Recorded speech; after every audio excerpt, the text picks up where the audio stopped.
Good evening, everyone.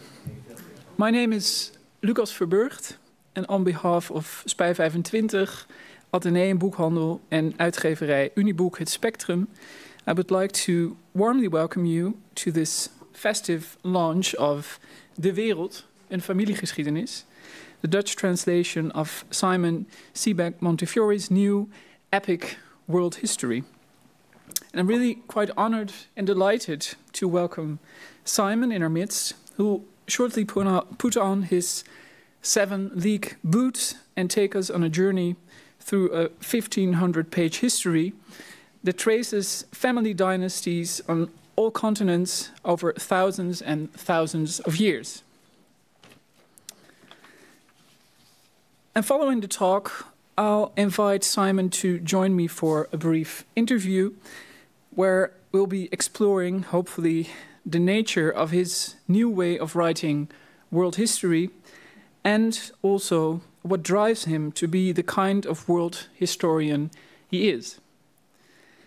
So we're on a relatively tight schedule, ending at 9:15 or thereabouts, which means that I'll try to make a lot of time for questions from you, but it could be that time is limited. So in that case, please write down or remember your questions and ask them during the drinks while you have an opportunity to purchase the book, perhaps have it signed, and ask burning questions. Okay, I now come to the impossible task of introducing someone who I'm sure doesn't need an introduction. So Simon, whose family history makes for a fascinating story all by itself, is a best-selling and prize-winning writer of history and fiction whose books are published in 48 languages. He's an expert on Soviet Russia, on which he wrote several books, including Young Stalin and Stalin, the Court of the Red Tsar, as well as the Moscow trilogy of novels. Among his other works, all of which have or are being developed into films or TV drama series, are, to name just a few, Monsters, History's Most Evil Men and Women, Jerusalem, the Biography, and the Romanovs 1613 to 1918. And today, of course, he'll be talking about his latest book, The World of Family History, De Wereld, een familiegeschiedenis. It has already been hailed as his magnum opus, though that's probably premature, for who knows which books are to follow. So Simon, the floor is yours. Thank you. I'm going to stand up here if that's okay. Thank you so much for that. What I want to tell you a little bit about is why and how I came to write this monstrous book, because it is a monster. But first of all, I want to say thank you so much for that, and thanks to my publishers. I want to tell you that they have managed the almost impossible task of translating this first in the whole world with a Stakhanovite effort by a phalanx of 6 translators. And I'm told that 2 are here, and I guess the other 4 are still recovering from the experience. So if there are 2 of you here, I hope you will say hello afterwards, and I can thank you in person. But it's really an exciting thing. When you see a new book in a new language, it's like a new world opening up for me. So it's very satisfactory. So I'm absolutely thrilled to be here and thrilled to see all of you here tonight. Thank you so much. You may say it's a hubristic or insane task to write a history of the world, but actually a lot of people have written histories of the world.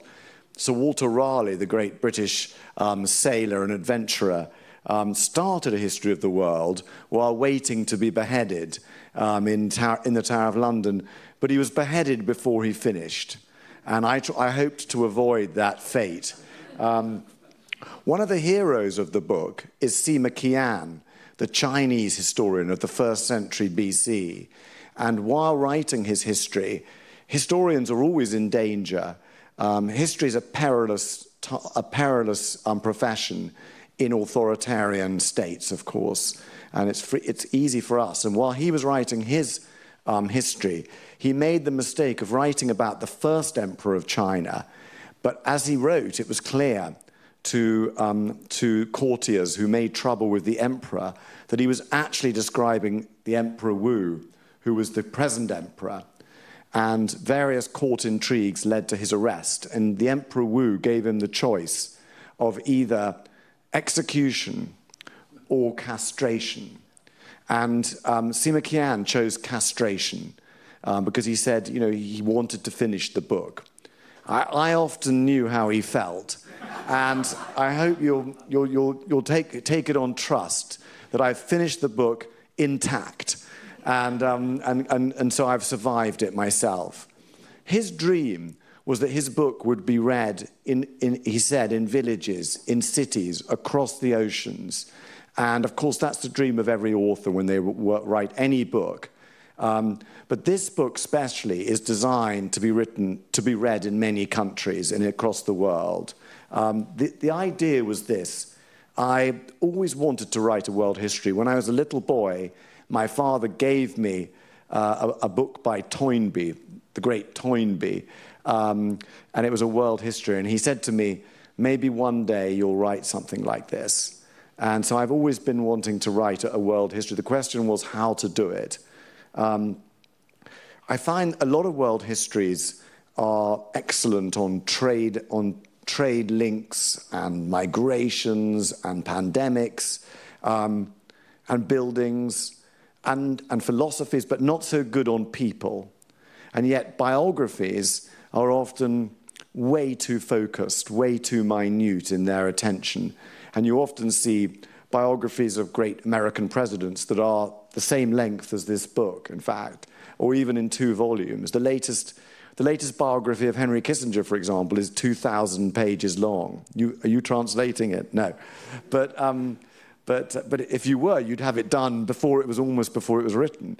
But anyway, so what I wanted to do was find a way to get the grit of history, the organic nature of history, the continuity, and combine that with the span of world history. And I tried to think of a way to do it. And in the end, I suddenly came up with this very simple idea that I would do it through families, through 2 sorts of families. The nuclear family and how that has changed over time, and power families, specific families. Now, many of them are, of course, royal dynasties. The House of Orange is in here, for example, and many of the mercantile families of Le Hague and Amsterdam. And there are many royal families, there are many imperial families.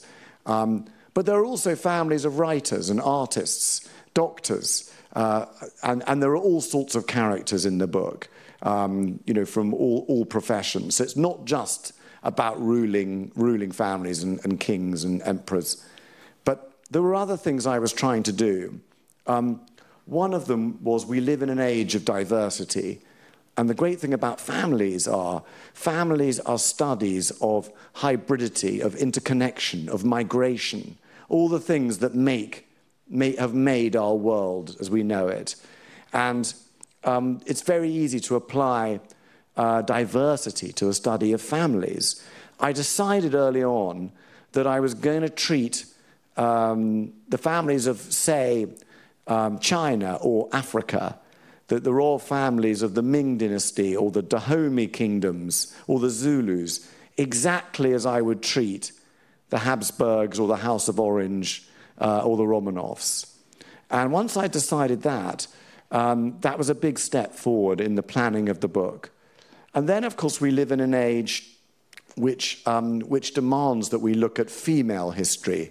And, of course, in families, women are as important as men, maybe more so. That's arguable. But the point is that this is also a study of women in history. And one of the challenges of writing a book like this is, of course, to avoid too much presentism, to reflect too much the era we live in. But on the other hand, many of the things that fascinate us today are important and people don't know about them. we study empire differently now. We study slavery differently now. And all these things are reflected in this book.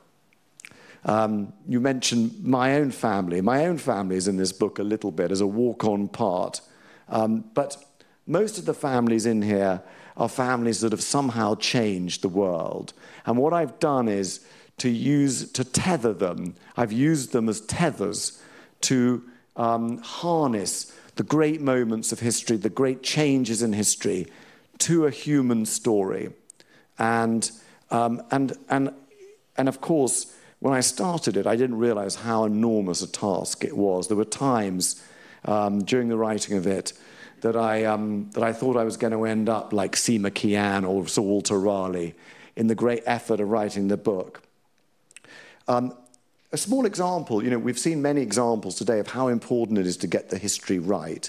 About a month ago, Vladimir Putin stole the body of Prince Potemkin from Kherson. And I think this is a demonstration of how a history like this has never been more important in a way, and it's a great responsibility to write it. Before Putin invaded Ukraine, he wrote a history essay that used the history of Ukraine and of Russia, much of which I'd covered in my books and which I cover in detail in this book, to justify why Russia had a right to take Ukraine. And again, it's like the power of history to distort, to justify things in the present and in the future. And that power of history is why many historians are killed for their work, and why it's a special trust to try to get as close to what really happened, and to illuminate it in a book like this. 20 years ago, I was researching my book on Prince Potemkin and Catherine the Great and how they took southern Ukraine. And at that time, I was contacted by the office of the new, very liberal, very admired, very reforming president of Russia, Vladimir Putin. And he'd been hailed by Tony Blair and George W. Bush as an enlightened reformer. And I was contacted by him.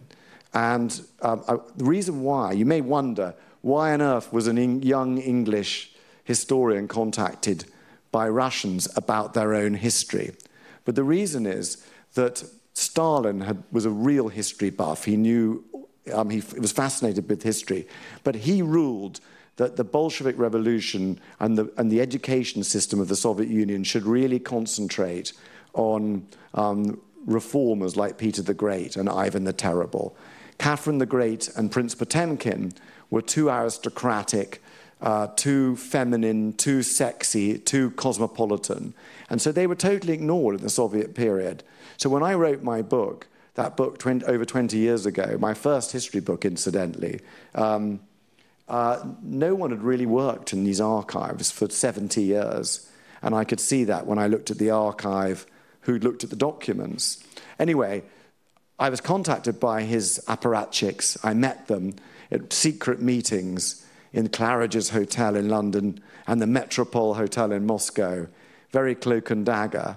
And they said to me, a certain personage is very interested in this period.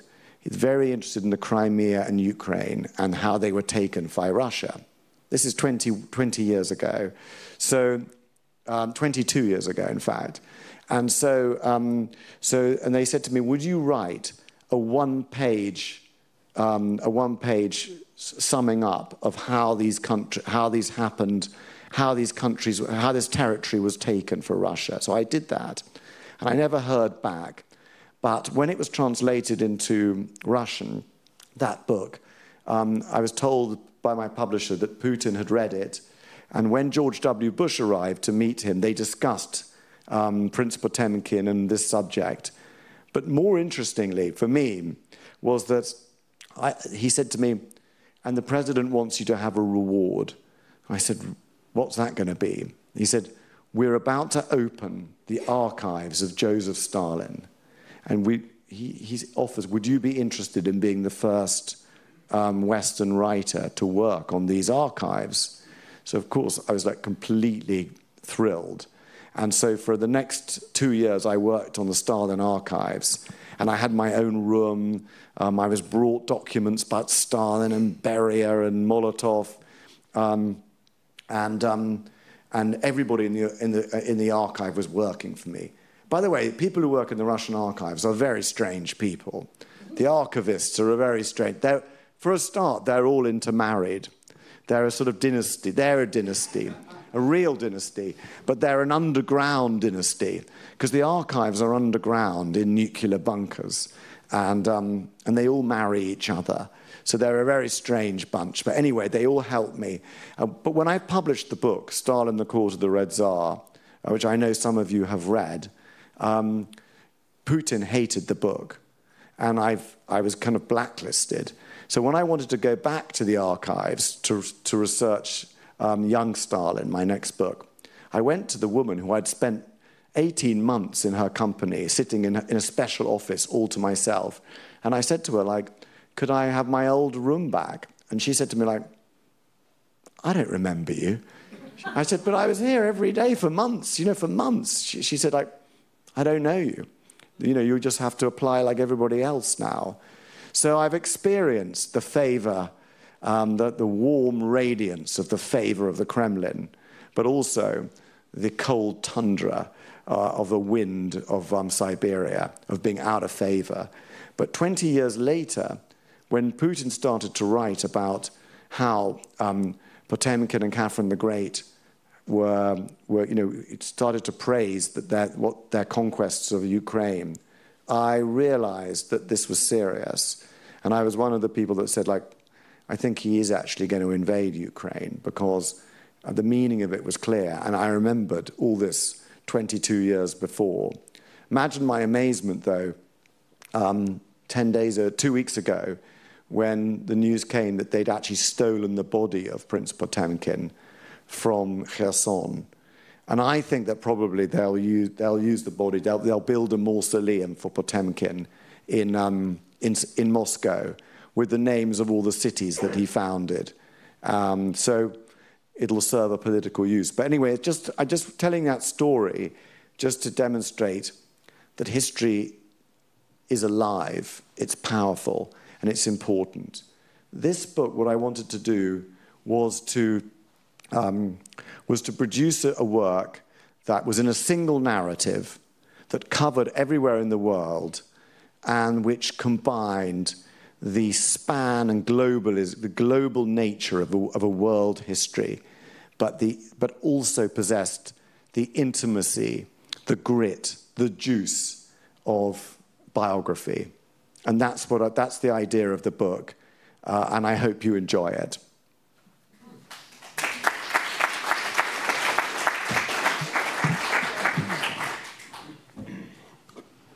Thank you so much.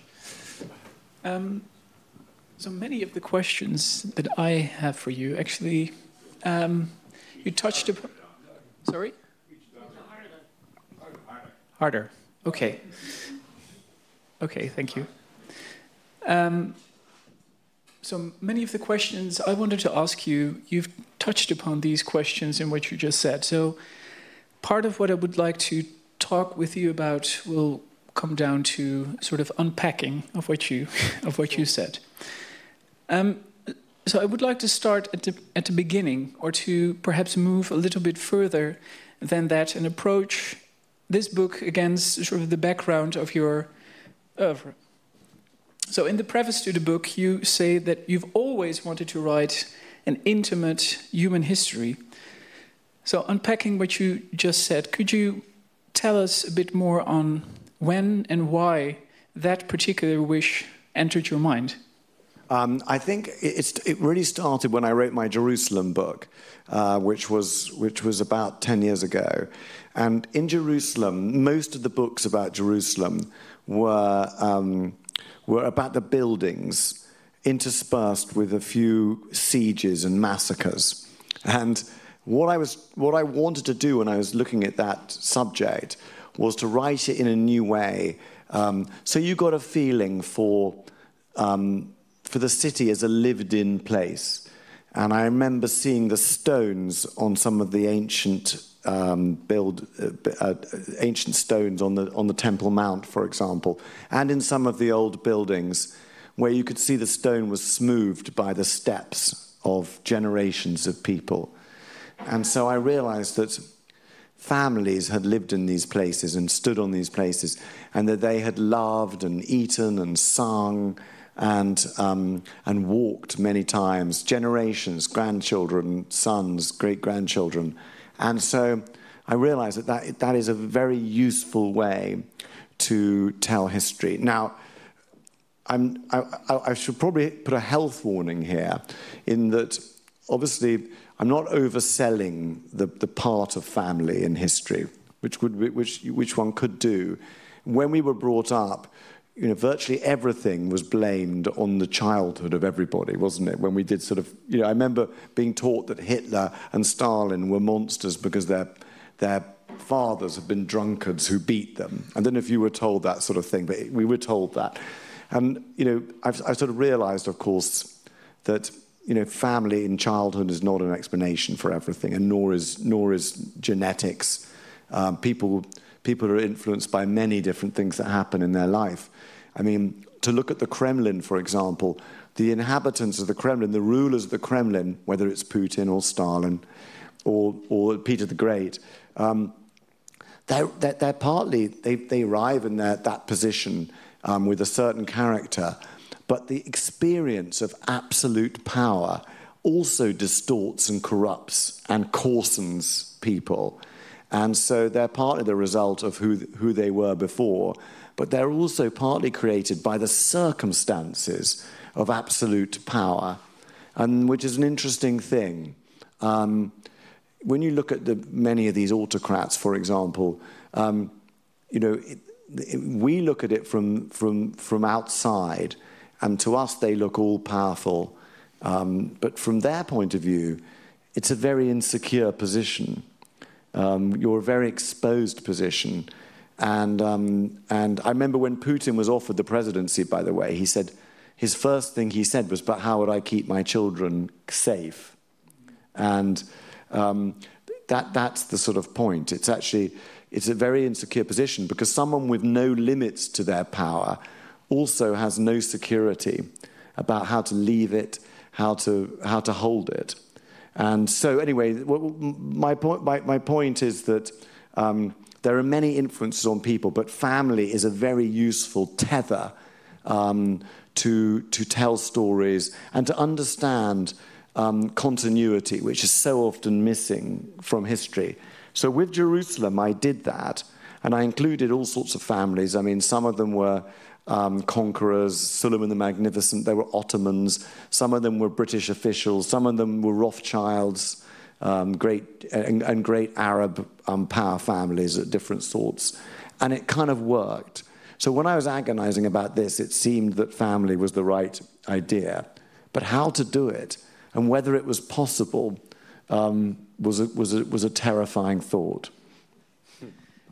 Yeah, before I come to my next question, a brief follow-up on something you just said. Because in your introduction, you said one insight that you had during the book or prior to writing the book was that you wanted to treat all these families in a similar way. But at the same time, of course, you describe sort of the perils of being a historian, namely you have to have access to archives, you need the material to be able to treat all these families in the same way. Was that possible, or was it? How did you go about treating these families in the same way, given, I think, the disbalance between the materials that? That's so true. That's such a good question, a real historian's question. But of course, one didn't have the same materials, and one of the challenges of writing, for example, African history, is that there aren't written materials for a lot of the time. And it used to be regarded that, it used to be said by old-fashioned, slightly prejudiced historians that it was impossible to write anything about Africa until there were written archives, which would mean that much of African history would not be written at all. And I think no one thinks that anymore. But obviously, the more you go through the book, the more material there is. I mean, we're just at the end of a golden spot of history, because, I mean, of course, even in Roman times or Greek times, people wrote books, and some of those books have survived, and recording letters and plays and other amazing pieces of literature. I mean, we have much of Cicero's writing. We have many of Cicero's letters, for example, astonishing, wonderful works.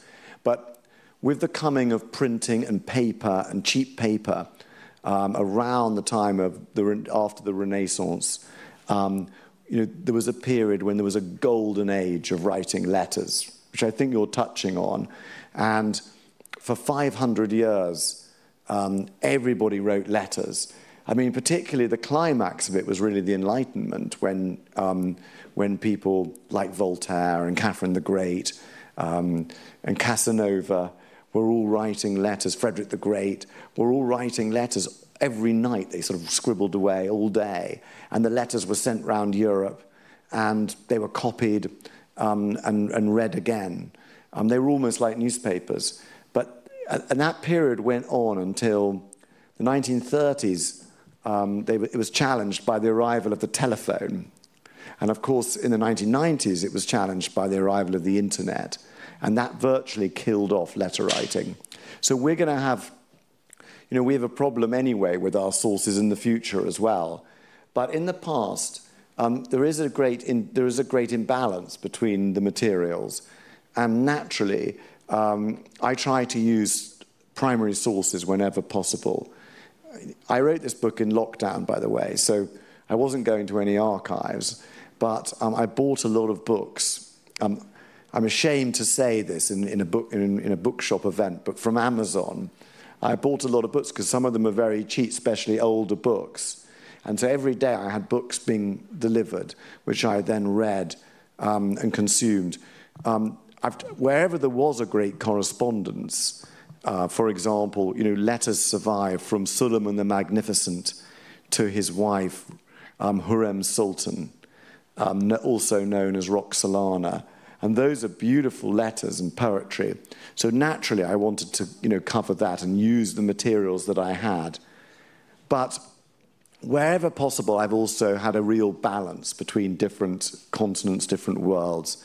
And one of the things I wanted to do in this book is switch abruptly between different worlds. Now, this might be a bit of a shock for you in some ways, but I did it deliberately because I wanted to have the feeling of the messiness, the contingency of human existence, of human life, of politics, of power, whereby every leader, whether he's William of Orange or President Trump today in our own era, where every leader is facing so many different contingencies and crises, and they don't know which one's just going to vanish and which one's going to explode into the biggest crisis of their career. And I find that's often missing in histories, because so often histories are written just the history of South Africa or just the history of Hong Kong, and to the exclusion of everything else. So that's the great delight about world history, actually. So what I've tried to do is switch from one to the other, and then come back to it. The great fun about family is that you already know the family, whether it's the Ming dynasty or the Kennedys. The way I've written it is that you've met the grandfather or the great-grandfather, and when we return to them, you already know who they all are, whether they're Habsburgs or whether they're the Cambodian royal family, the House of Norodom. And so that's kind of fun. And it was really fun to write, but a huge challenge, of course, because the whole book is in a single narrative. But not all. There isn't in every case. There isn't the equal amount of archival material. Thank you. So another question I wanted to ask you that links directly to what you just said. So I think everyone will share the feeling or just try to imagine what it takes to write a 1,500-page book. must be a daunting task, as you intimated in the beginning. So, a simple question: how did you do it? So, could you offer us a glimpse into your working progress? So, did you work thematically, chronologically, for instance? And I'm particularly interested to hear sort of the grounds on which you decided what to include and what to exclude. Well, that's a great question, because it's all about inclusion and exclusion, writing these books, and decisions, terrible decisions. I started off with the idea of the families, and from there I drew up a huge map about the size of this poster here. And on this map was the whole of world history. From the beginning, and through it, I drew a kind of line that to plot which families would form the backbone of the book. I mean, for example, in Europe, the Charlemagne, Hohenstaufen, Habsburg family, which is all connected, lasted over 1,000 years. But the other two mega families in the book are the Mongol, the Genghis Khan Tamerlane family. And as you know, in the 1220s, Genghis Khan conquered the largest land empire in history, and to which his sons and grandsons added China. And later on, that broke up into different kingdoms, different khanates, and then linked into the rise of Tamerlane, who conquered another empire, who attacked Delhi, who defeated the Ottomans, who took Damascus, and he married into the Genghis Khan family, and his family then became the Mughals of India. So that single family, starting at about 1200, went right the way through to India. They ended in the 1850s, and the last Genghis family to rule were overthrown in 1922 in Bukhara in Central Asia. So that was another major part of this this sort of map.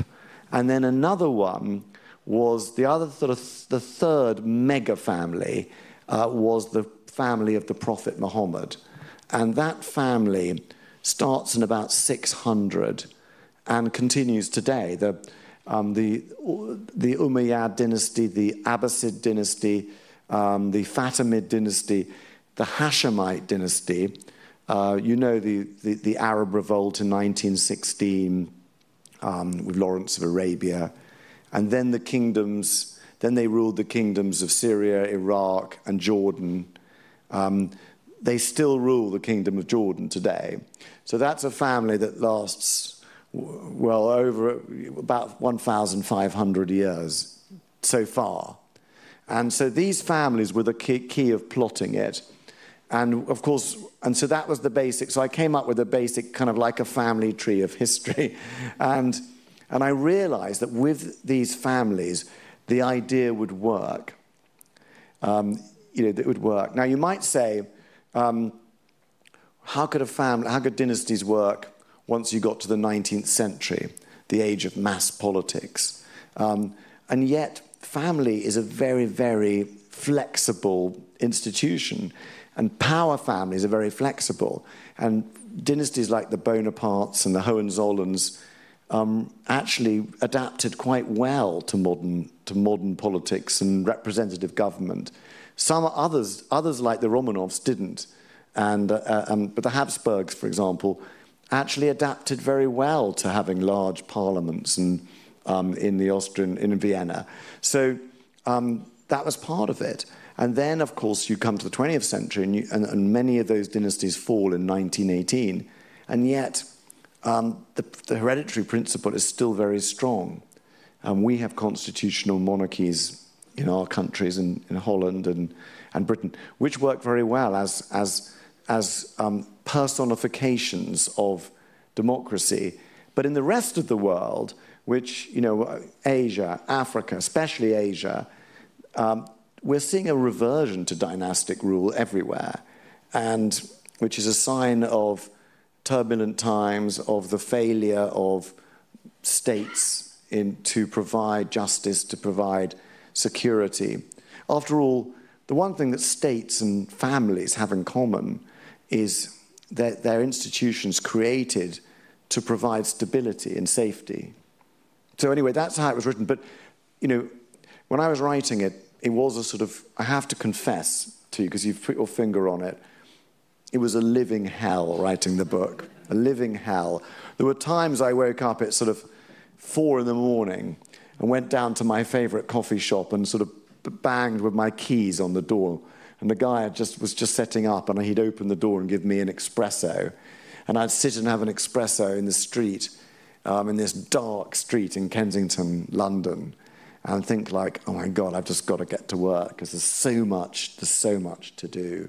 So I think all books are works of obsession, but this one was especially so, and that's why it's such a delight to see it and to be with you all tonight.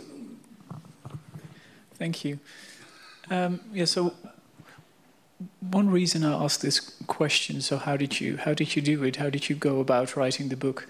And especially this aspect of inclusion and exclusion, because this is a difficult question because the book is here, so this is a sort of counterfactual, but I could imagine that the strategy wouldn't have worked, because in your introduction you said, okay, today we write history in a different way than we did 50 or 100 years ago. So there's an emphasis on women, the role of women in history. We write differently about slavery, we write differently about empire, for example. But another trend that you see in history today, of course, is to focus on, say, neglected figures, but also on informal networks of people, no family ties, different kinds of networks.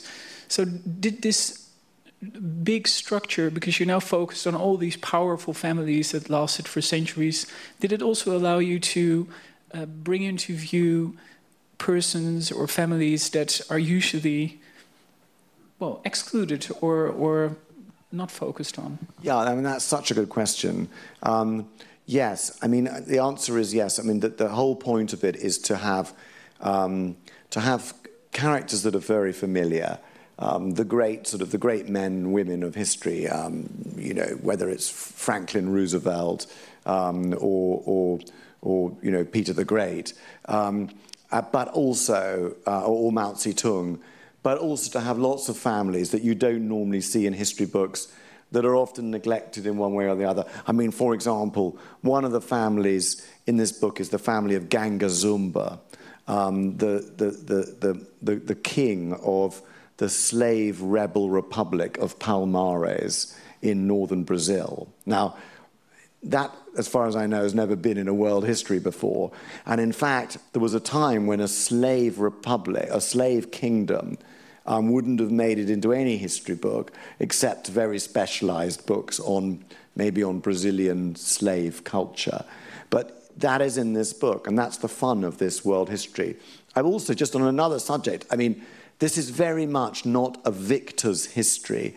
I mean, yes, you have Germany and Russia and the Dutch Empire in here, the big powers, but it's also full of powers like Lithuania that have vanished, or powers that are still, that were once great but are now minor countries like Cambodia, Hawaii, Haiti, Congo, and that's the whole joy of this. And so the Palmares, the family, the 3 generations that ruled this kingdom before it was destroyed by the Portuguese, that's the sort of family you won't see anywhere. Another example, you know, we're talking about while we're on the subject of slavery, is for example, Sally Heming and the secret enslaved family of Thomas Jefferson, which is a fascinating subject.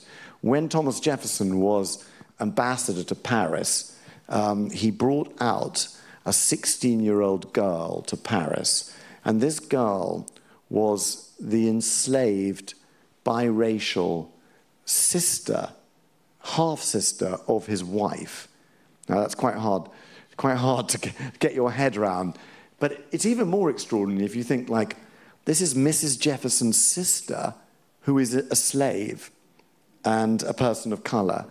So her story is fascinating. And a great American scholar called Annette Gordon Reed wrote a book about the Hemming family called The Hemmings of Monticello, an American dynasty. That was one of the inspirations for this whole book. And I was very lucky that Annette Gordon Reed, who's professor of history at Harvard University, read the whole American section for me and corrected it. So, and I tried to get wherever possible, because of course I'm not an expert on lots of these subjects, most of them, obviously. I was very lucky that I wrote to the professors of whoever was the expert and got them to read it for me. So there's another person, but you'll also find people that ruled Ghana, people that ruled all these different Hawaii, people that ruled these different countries, and the amazing women that ruled very famous empires, but we've never heard of the women. Like, for example, Kosem, who ruled 17th century Ottoman Empire for sort of 50 years. Or Sorkuktani, who was the most powerful woman in the Mughal Empire after the death of her father-in-law, Genghis Khan. So I hope that it's filled with people that you'll never have heard of, and hopefully it will just be an introduction and you'll be happy to explore further afterwards. Thank you. So in the preface and in the conclusion to your book, you write that so this is again to follow up on what you just said. You write that the intimate and the human perspective you've adopted in this book towards world history is both, or on the one hand, new, but on the other hand, traditional. You call it. Yeah. So as you said in your introduction, world histories are, of course, have rapidly become very popular, or sort of a new way of writing history. So could you say a little bit more about what makes your approach to world history new and traditional, and how you, during sort of your amassing of books, you probably also read other world histories, and how you sort of situate your new book within this emerging landscape of world histories? Well, the key thing is, I use the families as my framework, my skeleton, and everything is fixed to them. But it's a wonderfully flexible structure, because it means I can go anywhere I like. Just give you kind of a couple of examples that I think are interesting. When I'm looking at Franz Joseph, the Habsburg emperor of the 19th century, I talk about his famous bureaucracy. And then I introduce you to Alois Hiedler, who's a typical official of the Habsburg famous bureaucracy. They all wore uniforms, they were incredibly proud. Now, Alois Hiedler, who in many ways is an absolutely typical bureaucrat of the Habsburg Empire, has a son called Adolf, and he spells his name Hitler. And so when you meet Hitler, you already know his father. Or similarly, while we're on the subject of Germany, when we're looking at Bavaria in the 1880s and 1890s, it happens that tens of millions of Germans were extremely poor and were emigrating to America. And but we approached the subject of Bavaria through the crazy kings of Bavaria, the Swan King of Bavaria, who built those amazing castles and was Wagner's patron. But I also follow this peasant family that leaves Kallersdorf in Bavaria and goes to America. And the man's name is Drumpf. And Drumpf goes to America and starts a hotel, manages to start a hotel that is also a brothel in a gold rush town, in two gold rush towns. The rooms are rented by the hour, and there are scales where you can weigh your gold in the bar as well. Now, of course, this is the grandfather of Trump, and so again, you know that you know the background of these people. In one way, it's a very traditional way of looking at history, and in another way, I think it is innovative because of the way I use it to tether history, but also, as I said, it's just a brilliantly diverse way of doing it, and it's strangely up to date. I mean, again, it could have been a disaster, and my fear, the reason why I was so nervous when I was starting it, was that it wouldn't work. And your point is very well taken. By the way, one has nightmares in this book, literally nightmares. I remember waking up at about 3 in the morning one night and sort of virtually screaming. And my wife said, "What is it?" And I said, "I've left out Jesus Christ." So because I was trying to write it in a different way, because when Jesus Christ was alive, he wasn't very important. He became important because Constantine the Great decided to convert to Christianity, in the early 300s. And that's what made it important. At the time, it was just one of many crises that Tiberius was was dealing with in his empire. And so that's the challenge, really. Thank you. You didn't answer the question, though, about the other world histories. Yeah. That's a good point. And by the way, do intervene, everybody, because it's very nice to hear from anybody if anyone wants to say anything. Thanks, sir. Yeah, I mean, the other world histories, I mean, I greatly admire Peter Frankopan's world history, for example, which is a brilliant history. And really illuminates the essential part of Central Asia and Asia itself in world history, which had been ignored for a long time. I must say, I think I've read all the world histories that are available. I mean, from every single source. And by the way, there's a world history has now become. It used to be something that no one wrote. It was extremely rare to write a world history. There's literally a world history coming out every day now. And every university has a professor of world history or global history, and all of them are writing books. And I had to sort of read all of them, which is a nightmare. And all of them use different methods. Some of them, for example, tell the world history through a single commodity, through coffee, through sugar, through cloth. Some of them do it regionally. Some of them do it like David Abellafia's brilliant world histories, through the history of the seas, which is a superb book.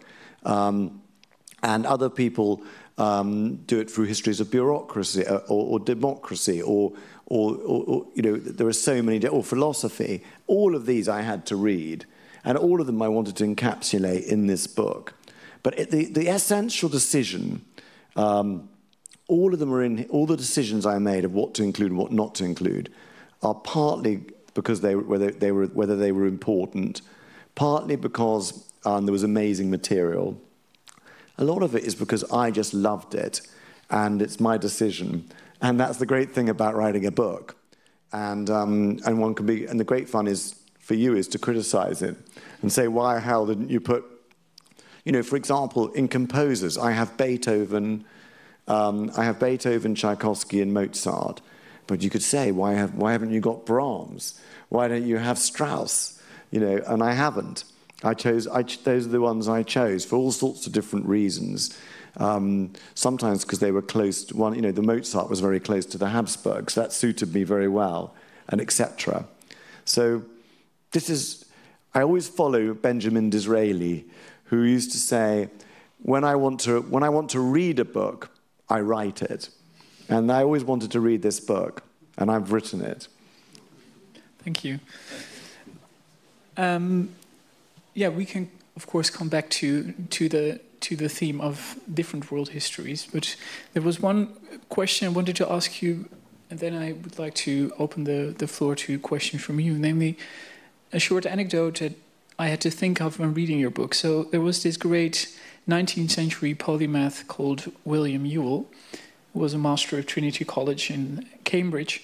And he once wrote a 1,600-page, so 100-page more, history of science, tracing developments from the ancients to the present. And here the key word is present. So in the second edition of that work, which appeared about 10 years later, he decided that it had become impossible to include the present in a historical work. So in his case, this had to do with very rapid developments in the sciences in the 19th century. But I had to think of Ewell when reading the last 4 or 5 chapters of your book, because you decided to include chapters that trace history up to the present, which of course I can imagine makes life even more difficult.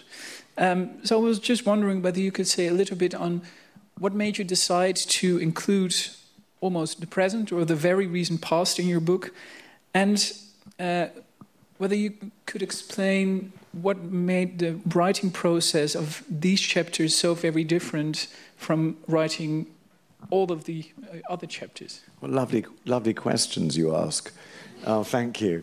You know, that's such an interesting question.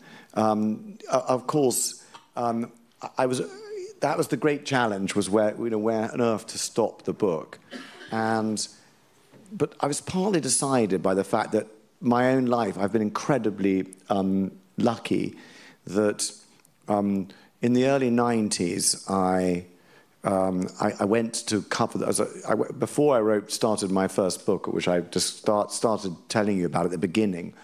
Before then, I was actually a banker in the city. I had to wear a suit, and you can imagine that I was probably the most incompetent banker that's ever been. It was catastrophic, actually. But when the Soviet Union began to break up, I'd always studied Russian history, and I went to the Soviet Union, and everywhere I went, every city, I stayed with Russian or local families in all the cities of the Soviet Union. So I stayed in Bukhara, in Samarkand, in Leningrad, in Tbilisi, in Baku. And everywhere I arrived, civil war broke out almost as soon as I arrived with my family. And I was very fortunate that I was able to witness one of the most extraordinary things that a historian can witness, which is the fall of a great empire. By the way, we thought it was semi-bloodless, the fall of that empire, but we're now seeing it was far from that. It's still going on. But I saw amazing things in this experience. I met all the presidents. I met all the warlords. I saw battles. I saw terrible things. I rode with warlords in their convoys. It was an extraordinary experience. And I think it's a very good training for a historian of power, which is how I describe myself, to see the fall of empires in real life. And I was also very lucky in that period. I mean, there are many stories I could tell you about that time. We don't have time now. But I was also very lucky that I knew Shevardnadze, for example, who was Gorbachev's foreign minister. And I met lots of the statesmen of our time. You know, I knew Thatcher and Shimon Peres and Kissinger and all these sort of people. And so I've put them a bit in the book. But my point is I had first-hand experience of these events, and I'd been there myself. So I wanted to include that. And I'd originally planned to end the book on the first day that someone died of COVID in Wuhan. And so I'd written that. And it was a terrible day when I shortly after the invasion of Ukraine, I realized that actually COVID was a very boring subject. No one wanted to hear any more about it. But Ukraine had changed the whole geopolitical situation in the world. And the book had to end on that day. And that suited me very well because I knew Yeltsin and Putin's Russia very well. And so I decided to end it on that day, which I have. And actually, it's very exciting writing about the present, writing about things you've seen yourself. And there are stories in the book that I was there, I actually witnessed, and I was lying in a trench under fire with people shooting around. on events I'm writing about. So that was the decision that I made, and so it does go almost up to the present. Yeah, thank you. So one last question, and then really I will come to you. So, because I'm very interested to hear just a bit more about this, because in the book, in the conclusion to the book, you open with this, well, remarkable sentence, as you yourself say, namely that there is such a thing as too much history. So at the same time, I think your book, and indeed your entire oeuvre, seems to be premised on the idea that there can also be too little history. Because people need to know and to learn about these histories that you're telling. Could you just say a little bit more? So my previous question was also meant to ask, of course, how you think of your own role as a historian in the present. So your public role as a writer, as a speaker, who's telling these stories, taking history up to the present. So what does it mean for you that there can be too much history but also too little history? And what does it mean for you as a historian to write and that's speak such a to nice question. I think the point is, my point was looking at, if you look at President Xi, for example, and his presentation of history, where he claims that there's always been a great Chinese empire, and that China's trajectory to superpowerdom is the result of history, while in fact China's often been a broken collection of warring fiefdoms, and the present China is the most powerful China there's ever been in world history ever. Even the Ming, when they sent treasure fleets to Africa and Iran, weren't as powerful as this, or anything like as large as China today. So that's just one example of how we often take history on trust from totalitarian rulers. Of course, the Putin example is the more relevant example to us today. But by the way, on China, this book tells the story of Koxinga, the pirate king of Taiwan, and how his kingdom, Taiwan, was retaken by the Manchu dynasty in a huge battle and fell to China. So there are many parallels with the present. But my point is that Putin wrote a long history essay to justify this. That's how I knew the invasion he was serious about Ukraine. And actually, to a certain extent, we have to know that the history is false. We also need to know the truth of his claims, because he's using them to justify his actions today. But actually what really matters is not the history, but how people and their families wish to live now. And that's my main point. Even if Russia did rule Ukraine for a long time, the Ukrainians don't want to be ruled by them now. And that's all we need to know. So I think that's what I mean by too much history. Of course, you mentioned my extremely long books. I don't think you can have enough of my history. But that's another question altogether. But as for your question about how to be a historian now, I mean, the great privilege we have in Holland, in Britain, in America, is that yes, there's great challenges, there's cancellations, there's huge divisions, there's ideologies, but we can argue about our histories, and we're not usually risking our heads to do so. And I started this, and this is a good way of sort of going full circle, because I started telling you about two historians who were basically executed or mutilated for their history. And in our countries, we don't have to face that. We can say what we like pretty much, but in other countries, that's not true. So I think the role of a historian, of both of us, if you like, as public historians, is to be strictly unbounded by the ideologies that try to control history even in our open societies, in the open world of the West, and to reject all those, anything that tries to bound us with strict structures, ideologies, vernacular, jargon, anything that is used to control us. Our job is simply to try to get as close as possible to the facts, to what happened. It's an impossible task. All of history includes some scientific parts, but also some parts of imagination, because it's impossible to know people, even the people you live with, yet alone the people that lived 100 or 300 or 1,000 years ago. And we therefore have to approach history with some humility, I believe.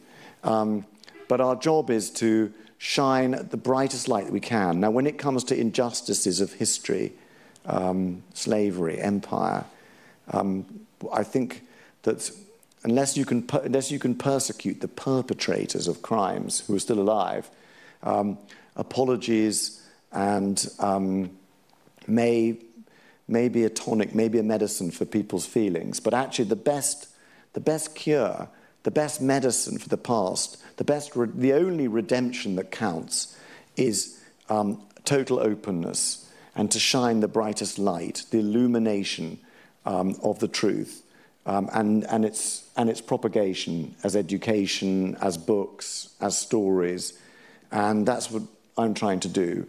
And I think that part of that is not part of resisting the ideologies is not to apologize for, say, the British Empire or the Dutch Empire, as used to be the case when we were growing up. When I was growing up, I'm much older than you. People used to, for example, in England, people used to always say, that we should be so proud of Britain because Britain abolished the slave trade. But they never said that Britain was the dominant power in the slave trade for 100 years before that. So we need to know both those, but both those facts are relevant, because Britain was the first country in the world that put its army, put its Royal Navy to risk its men's lives to stop slavery all over the world. So that was a great achievement. But at the same time, Britain had grown rich partly on the slave trade.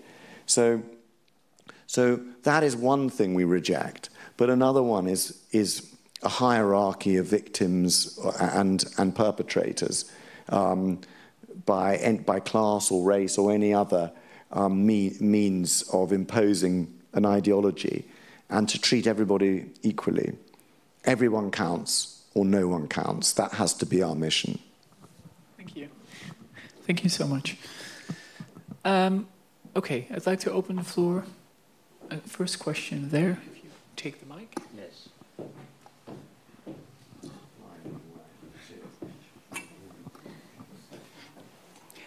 Do you feel that we have an honest picture of ourselves, of the functioning of the West in the world?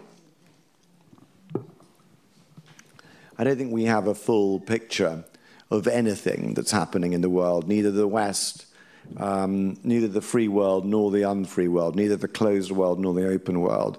I think we have to constantly keep struggling to achieve it, to rethink things, and to challenge conventional wisdoms and narratives that we've been told all the time. And, we were talking about what our role is, our role as writers, your role as readers and thinkers. We all have that absolute obligation. And I think in the West we're very prone to both smugness and humbug, hypocrisy, but also to panic and hysteria and a feeling, a catastrophism, the expectation of disaster imminently. So I think the real truth is probably somewhere in between the two. Can I just add? Hillary Clinton, for instance, has said that the media are the fifth weapon that U.S. is using, apart from land force, marine, sea force, and special forces. Okay. And what do you think of that? What's your point? What's your point? I think that we're brainwashed by American and Western standpoinds. Yeah, but that's what I'm saying. You have to challenge those things, and you have to challenge conventional wisdoms. I mean, yes, the press distorts all sorts of things. Our job is to question them wherever possible, and you're clearly someone that is unafraid to question them.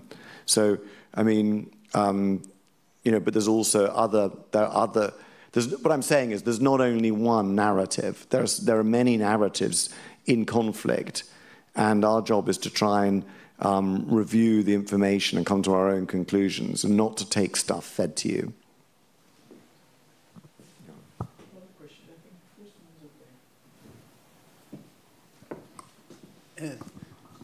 Thank you very much for this wonderful introduction, both of you, by the way. You wrote a book of 1,500 pages. Now, this question may seem impolite, but just see what you do with it. I can take it. How do you want people to read this book? Actually, do you expect readers to read all of the book? I don't expect you to read any of it, but I'll tell you the nice thing about this book. You can read. It's written to be read from the beginning to the end. Take your time, but you can also read it backwards, and it works very well backwards. Start in the present, or dip in and start reading it in the 19th century, for example, or start reading it with the golden age of Holland, the Dutch Republic, for example, and read it onwards from there. There's something. I hope there's something interesting on every page, and you don't have to read it in any particular way. And if you like, you can cut it up with a knife into 40 sections, and then shuffle them like cards, and just read the one that comes out on top.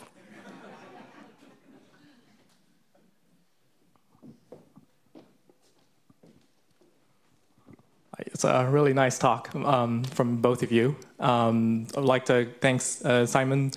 Actually, I'm a big fan of your documentary made for BBC. It was the light of my life during life at the doll dorm room in college. So yeah, thank you. Also, thank you for bringing up Sima Qian, who is the great historians of China.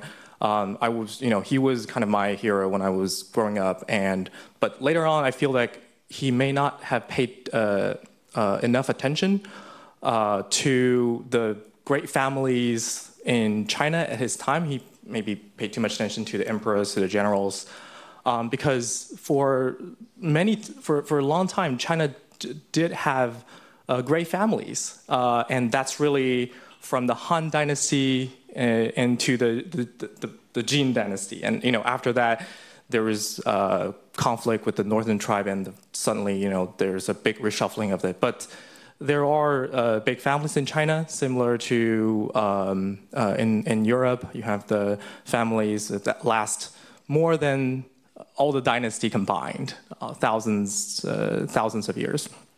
So I think. In my opinion, a lot of these families, they have to do with how they can use family as a vehicle to advance their own interests, kind of to protect their own heritage, and through marriage and all other sorts. But in the present days, I feel that with technology, with all the social media, people are getting more atomic. And I don't know whether that's just because we live in an age with so much things going on, so many changes, or do you think there will be a future where we will still see great family that can last hundreds and thousands of years? Even now you see family like the Walmart family, even Elon Musk family, with all these strange names and stuff. So. Just kind of. That's such a nice question. Thank you. Perspective. Thanks for asking that. Lovely. Of course, there are some of these Chinese families are covered in the book, and I think you'll be surprised by some of the ones I've chosen. But your point about now is interesting. Yes, I mean society is much more complicated now. As I said at the beginning, I don't overclaim for family in the book. I use family when family is relevant. I can see quite clearly, and this development is covered in the book, that society in the late 20th and 21st century has become much more complicated. There are many more discourses. There are many more institutions that have enormous power. Not just nationally. You mentioned the BBC. That is, since the 1950s or 30s or whatever, that has been a powerful institutional power.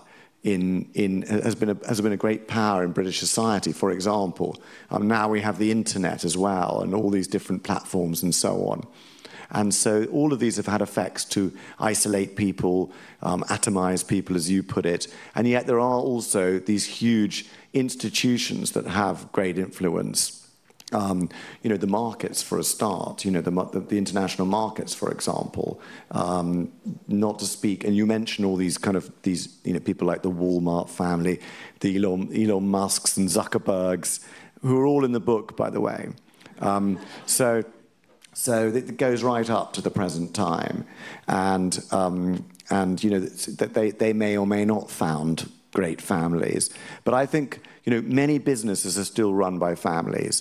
And a bigger point is, I think we saw in COVID that in crisis, family again becomes more important and people become more dependent on family. Well, we've been through 70 years here in the open societies of the West where it seemed like we were getting richer. There were a few setbacks, but we were getting more educated, more democratic, more open, more international, and we needed family less. But actually, we're about to approach harder times and challenges, economic challenges that we can't even imagine, not to speak of political chaos and societal chaos. And so I predict that family will become much more important again, for a start.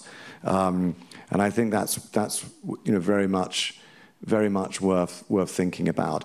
But then in terms of power families, in businesses, many family businesses are still controlled by dynasties, the Murdoch family, the Walmart family, etc.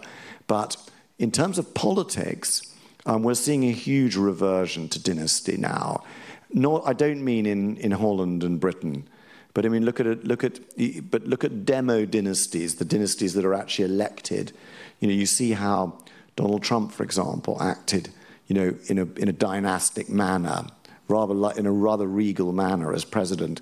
Look at the Bushes, look at the Trudeaus, and in the rest of the world, look at countries like, Marcos re-elected in Philippines, Kenyatta's in Kenya. Look at the new government in Pakistan, with Sharif and Bhutto running the government. So those are elected families. The great thing about elected families is you can then get rid of them if you want. But then look at the rest of the world, especially in Asia and Africa and the Middle East. You're seeing more and more family regimes that are often not very far from monarchies. I mean, in the book I follow the Assads and the Kims of North Korea in detail from the beginning to now. Those are effectively monarchies, and there's many other examples I could list. So I think family, weirdly, is reverting to importance, both societally and politically.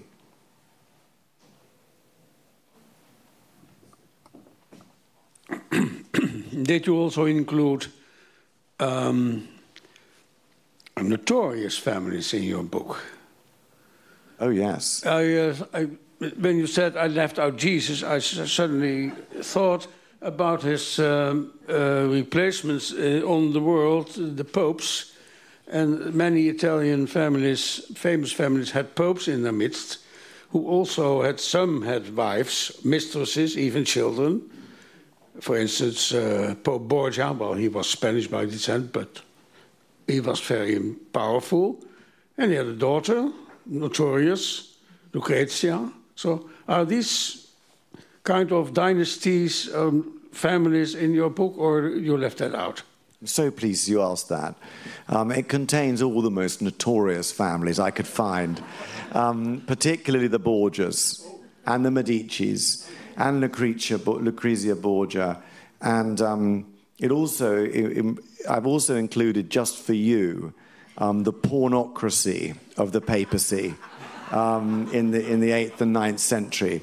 which was the most famous leader of that faction, was one of the female leaders that I was referring to earlier when I said that, you know, there were people you won't have heard of, but you might like to, and that's Marozia, who was clearly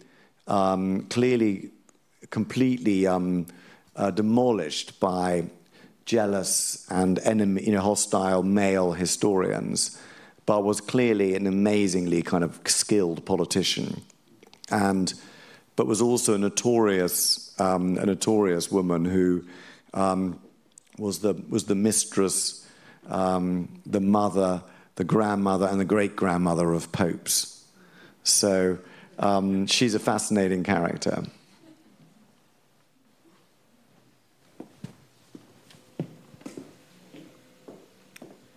You mentioned that you wrote the book mostly in kind of exile because of COVID.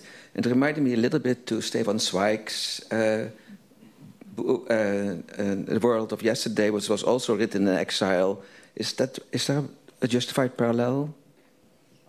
Well, no, because I think that Stefan Zweig is just a genius. And that is one of the greatest books ever written. But I think your point, though, if I'm correct, is that it's exile or sort of isolation, monastic seclusion is the ideal time to write a great book, a big book, an important book that you really need to immerse yourself in. And this is certainly one of those.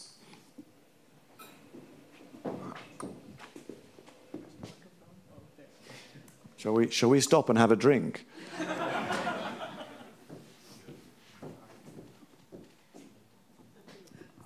I think that's a good idea. Thanks again to the partners of this evening, Spij 25, Atheneum, Boekhandel en uitgeverij Spectrum. As I said in the beginning, you can purchase the book in the far left corner. If you have any more questions or any other points for discussion, please bring them up during the drinks. Thank you, Simon. Can I just say thank you so much, Lucas, for such presiding with such urbane charm and asking such wonderful sort of questions. I really appreciate it. It's been a real pleasure to talk to you. I hope we can go on tour sometime and do it again. Thank you very much, everybody.